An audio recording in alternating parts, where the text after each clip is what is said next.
Since the age for education has moved to 18, schools are working really hard to hang on to kids until they're 18, which means that in years gone by they would have left at 16 and gone in some sort of vocational training, which was great for our industry. They're now staying in school very often, which is not perfect for them and certainly isn't good for our industry. What I would say, I've got a number of questions for the panel, obviously, because knowing who I was going to meet, I thought there's things I really want to ask them. But if at any time you have a question to ask, please just stick your hand up and a microphone will come to you. Do wait for the mic, because with all the background noise it'll be difficult for us to hear you.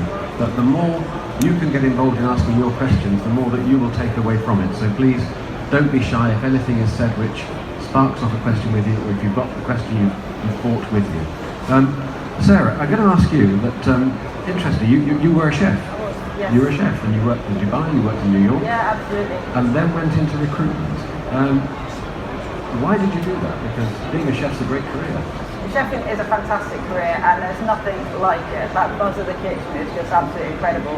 What I found is I came back from New York and it was never my intention to leave the industry, but I moved back to Southampton. We didn't have a huge amount of great brands there and I wanted to do this fresh. So I sidestepped into recruitment whilst I took a reflection on what I wanted to do. And what I found with recruitment, I was seeing this skill shortage coming.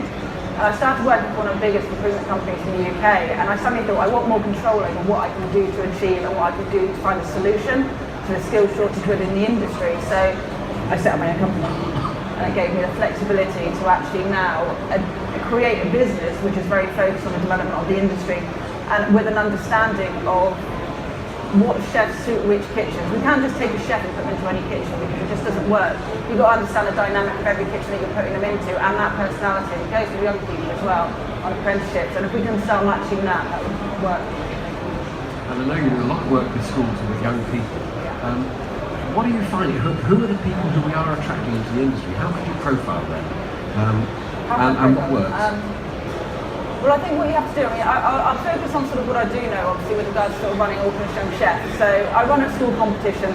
We've got 5 schools involved. Now, I've got 5 kiddos from these schools that want to do apprenticeships next year.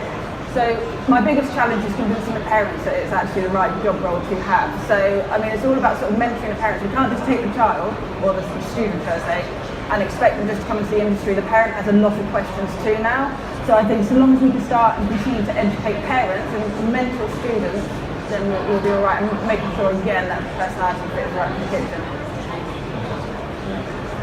Engaging with young people is absolutely critical for all of us. A lot of the skill shortages come from employers not working closely with the team. And basically what we've got these kiddos that are expecting to be promoted into chef de partie roles just because the chef de partie's left. So instead of actually these chef de partie roles being, you can run any section of the kitchen, and they're actually having instructed to it, it has actually now become more of a pay grade. So when they get promoted, they expect to be able to do it. So when I'm interviewing a candidate and I turn around and I say, what are you looking for? And they say to me, I want a chef de partie role. I say, okay, Johnny, why do you want that? Okay, and what sectors do you run within the kitchen? I want £22,000 a year and I can only run larder.